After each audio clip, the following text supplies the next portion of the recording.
남북 차관급 실무회담이 종료가 됐고요. 공동 보도문도 채택이 됐습니다.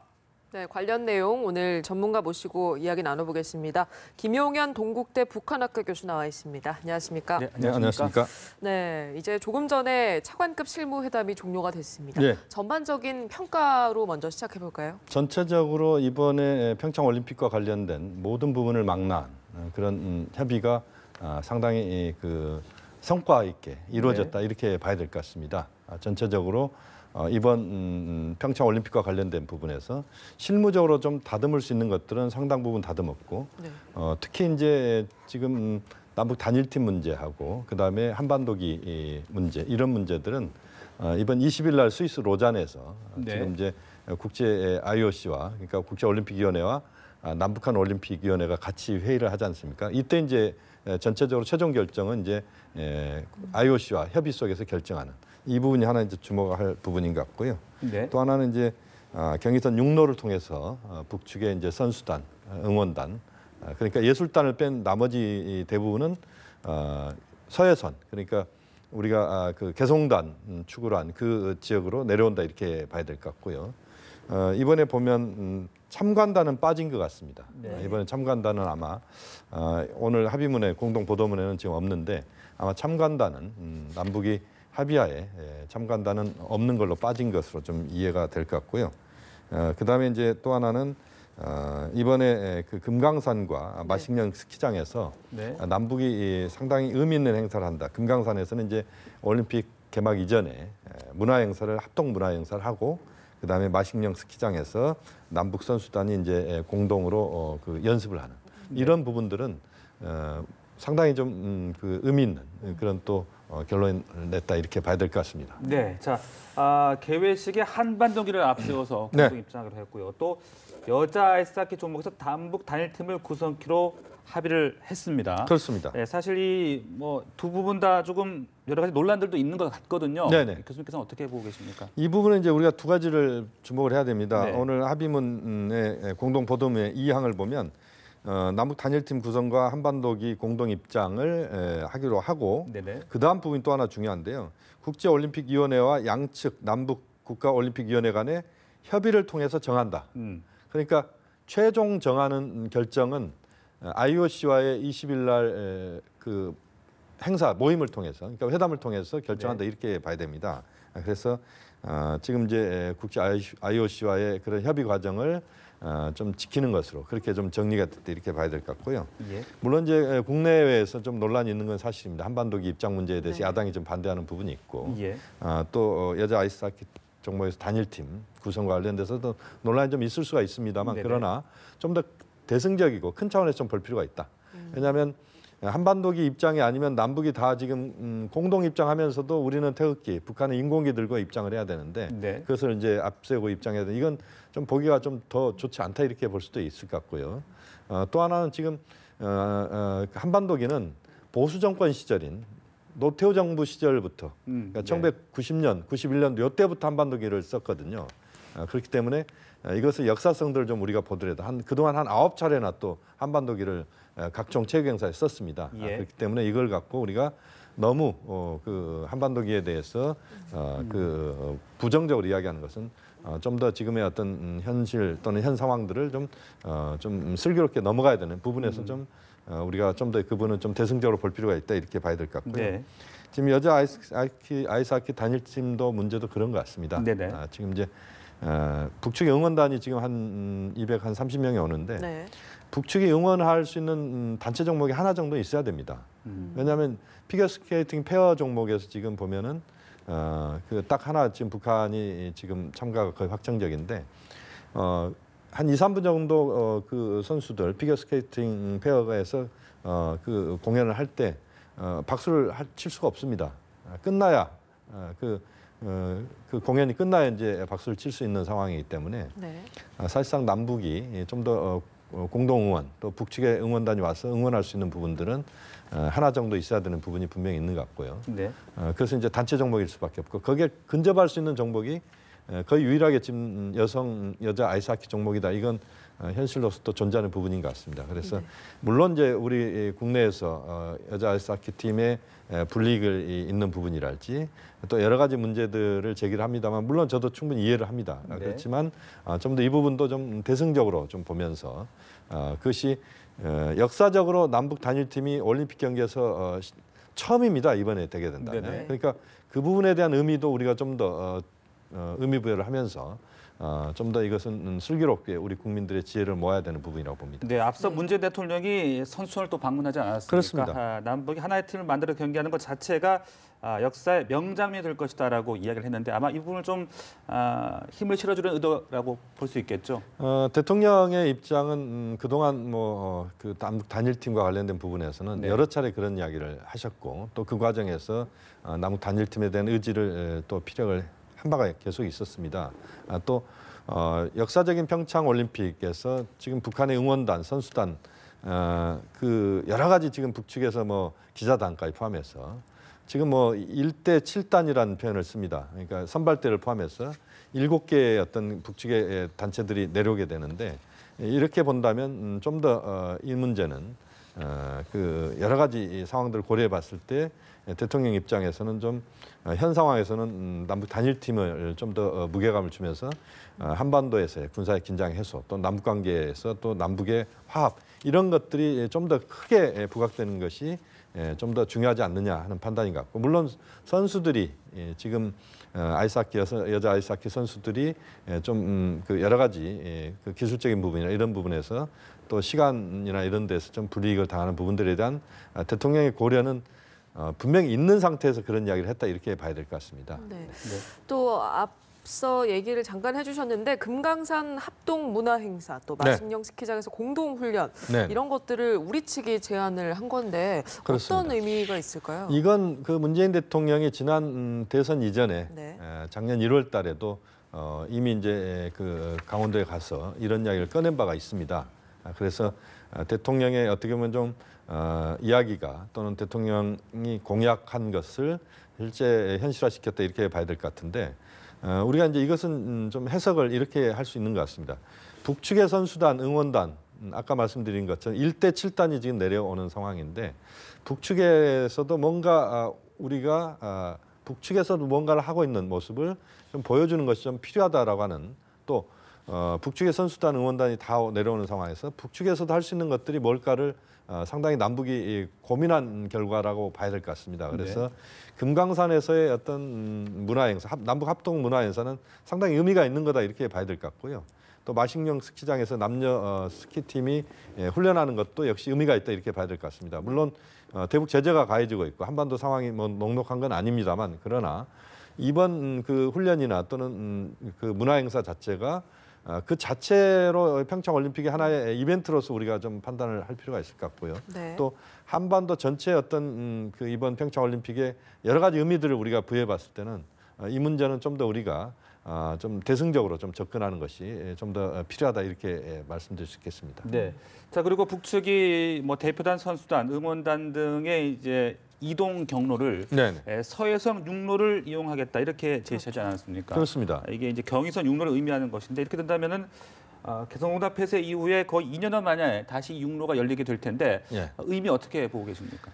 이것은 이제 두 가지 측면을 봐야 될 것 같습니다. 하나는 이제 말씀하신 것처럼 경의선 육로가 한시적이지만 열린다라고 하는 것은 남북 관계를 또 남북 관계 교류 협력 또 발전을 위해서 상당히 긍정적인 의미가 있다 이렇게 봐야 될 것 같고요.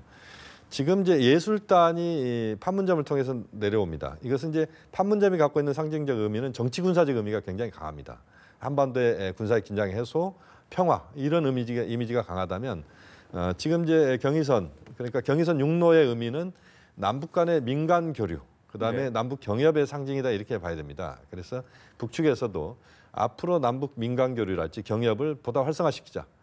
또 김정은 위원장이 신년사에서 남북 교류 협력에 대한 또 민간 교류에 대한 이야기를 많이 꺼냈고 문재인 대통령도 거기에 대해서 적극적 의지가 있습니다. 이제 이런 것들을 상징적으로 좀 보여주는 이런 차원에서 정치 군사적으로는 판문점, 그다음에 민간 교류나 또는 경제 협력에서는 경의선 이 두 축으로 내려오는 이 경로는 사실 남북 간에 앞으로 많은 부분에서 정치 군사적인 또는 남북 민간 교류 이런 것들을 활성화시키자라고 하는 그런 의미다 이렇게 봐야 될 것 같습니다. 네, 맞습니다.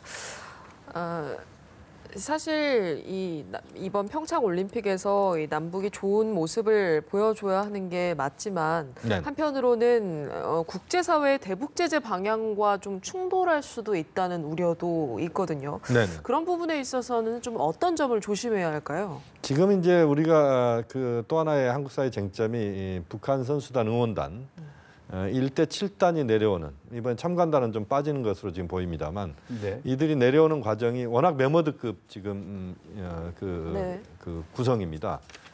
지금 아마 선수단 응원단만 해도 또 그다음에 예술단까지 포함하면 이미 500명을 뭐 거의 육박한다 이렇게 봐야 될 것 같은데요. 나머지 태권도단까지 합치면 뭐 한 700명 이상이 될 가능성이 있습니다.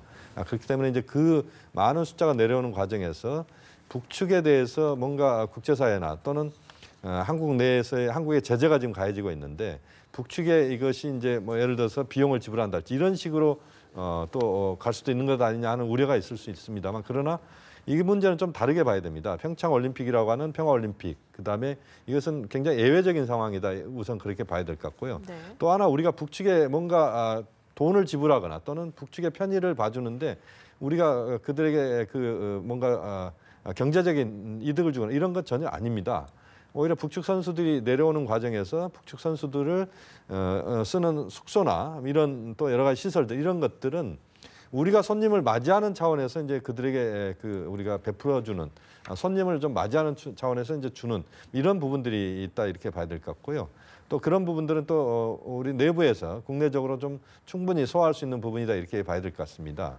여러 가지 지금 뭐 그 북한에 예를 들면 이제 그 경의선 육로를 통해서 북측에 선수단 응원단이 내려올 때 예를 들면 지금 이제 경의선이 막혀 있습니다만 남북이 지금 경의선 딱 중간에 지금 선이 그어져 있습니다. 네. 과거에 노무현 대통령이 이제 선을 밟고 넘어갔던 이런 기억들이 나실 것 같은데 그런 지역까지 우리가 나가서 북측의 선수들을 맞이한달지 뭐 이런 부분들은 굉장한 이벤트고 또 한반도의 군사 긴장수를 떨어뜨리는 아주 중요한 또 포인트입니다. 이런 것들까지 고려해서 본다면 우리가 비용을 쓰는 것이 북측에 전달되거나 북측에서 뭐 뭔가 전용되거나 하는 것이 아닌 그들이 우리 내부에서 있을 때 우리가 들어가는 비용들이기 때문에 또 전체적으로 봤을 때 우리가 평화라고 하는 관점 또 전체적으로 한반도에서의 올림픽에 대한 어떤 성공적 개최 이런 부분들까지 고려해 본다면 훨씬 우리가 많은 플러스 요인이 많다 이런 점을 우리가 좀 더 긴밀하게 생각해 본다면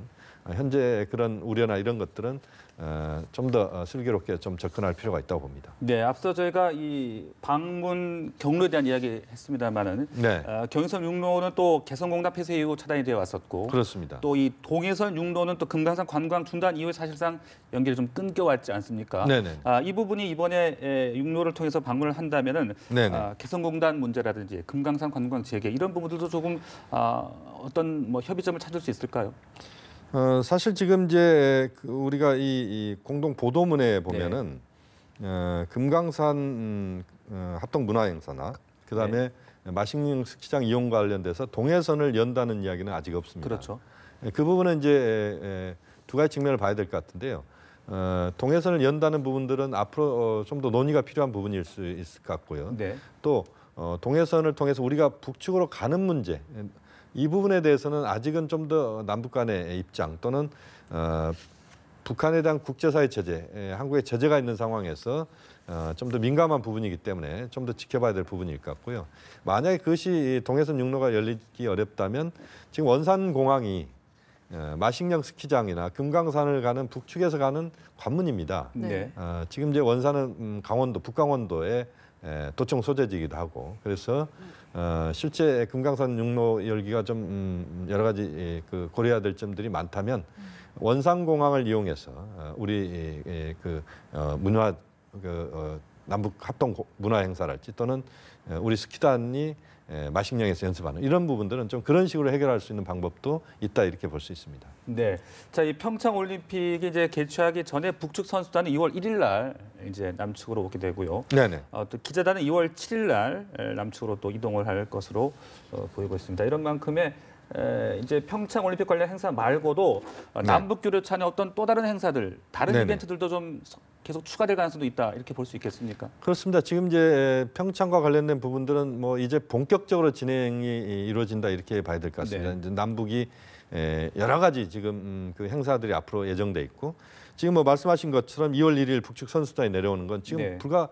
뭐 2주일 정도밖에 안 남았죠. 지금 그렇죠. 뭐 거의 뭐 며칠 후입니다. 그다음에 이제 기자단이 2월 7일 날 내려오고 또 평창 올림픽 이전에 남북이 문화 행사를 금강산에서 갔는데 그렇다면 이제 2월 8일 이전이지 않겠습니까?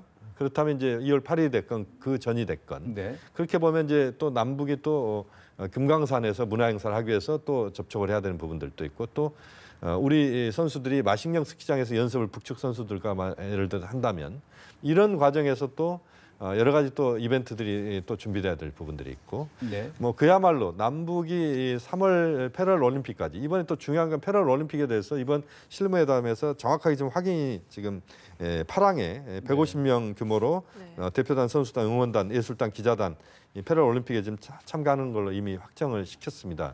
그렇게 보면 지금부터 3월 중하순까지는 남북 관계에 거의 평창을 매개로 한 본물 터졌다 이렇게 이야기할 정도로 네. 상당 부분 남북 관계에서 여러 가지 그 접촉과 이벤트들이 이루어진다 이렇게 봐야 될 것 같습니다. 네. 그리고 고위급 대표단 파견 관련 내용은 지금 이번 합의문에서 좀 빠져 있는 것으로 그렇습니다. 보이는데요. 지금 예. 이제 빠져 있는 게 두 개입니다. 아까 말씀드린 참관단하고 고위급 대표단이 빠져 있는 건데 네네. 이 참관단은 아마 이번에 아마 안 내려올 가능성이 현재로서 높다 이렇게 봐야 될 것 같습니다. 근데 이제 고위급 대표단 관련된 부분이 왜 빠졌냐?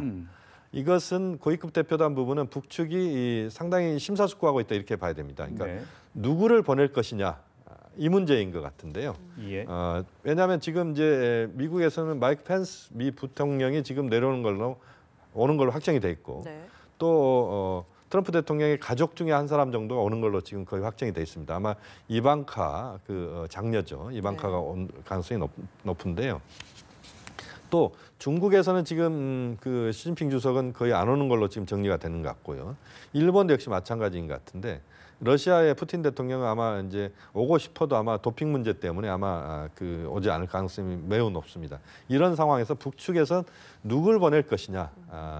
미국 측의 어떤 그 대표인 펜스 부통령과의 어떤 스킨십이랄지 조우가 가능하다면 또는 뭐 그 이후에 어떤 접촉까지 가능하다면 최룡해 부위원장이나 또는 김여정 같은 어떤 파격적인 인물이 올 수도 있다 이렇게 봐야 되는데 네. 역시 이 문제는 북측이 상당히 심사숙고하고 있고 또 적절한 타이밍을 통해서 발표를 하면서 뭔가 국제사회의 시선을 좀 끄는 그런 것으로 우리가 이해할 수 있을 것 같습니다. 그래서 좀 더 이 문제는 북측이 시점을 보고 있지 않나 하는 판단입니다. 네, 그 이산가족 문제가 논될 수 있지 않을까 이 부분도 있었는데 네네. 역시 이번에는 빠졌습니다. 그렇습니다. 네. 이산가족 문제는 뭐 아시다시피 이제 최근에 이야기가 나오고 있습니다만 네네. 뭐 여러 가지 이제 남북 관계 차원에서 북측의 여성 그 식당 종업원들이 네. 지금 한국에 와 있는데 이 문제를 갖고 남북이 좀 입장차가 일단 이렇게 있다 이렇게 봐야 되는데 네네. 이 부분은 좀 더 시간을 두고 좀 우리가 좀 해결을 해야 될 것 같습니다. 그래서 지금 현재는 이제 구동존의의 자세가 중요한 것 같은데요. 좀 네. 우리가 합의할 수 있는 거 우선으로 하고 여기에 성과를 바탕으로 이산가족 상봉 문제도 뭐 평창 올림픽 기간 동안에 이제 설이 있기 때문에 그때 행사가 이루어지면 더욱 좋을 것 같고요. 그게 어렵다면 패럴 올림픽 기간이나 또는 그 이후에 이루어지는 이런 쪽으로 우리가 너무 서두르지 않고 네. 차근차근 문제를 풀어가는 그런 지혜가 또 필요한 부분인 것 같습니다. 네, 알겠습니다. 오늘 이야기 여기서 마무리 짓도록 하겠습니다. 김용현 교수였습니다. 고맙습니다. 고맙습니다.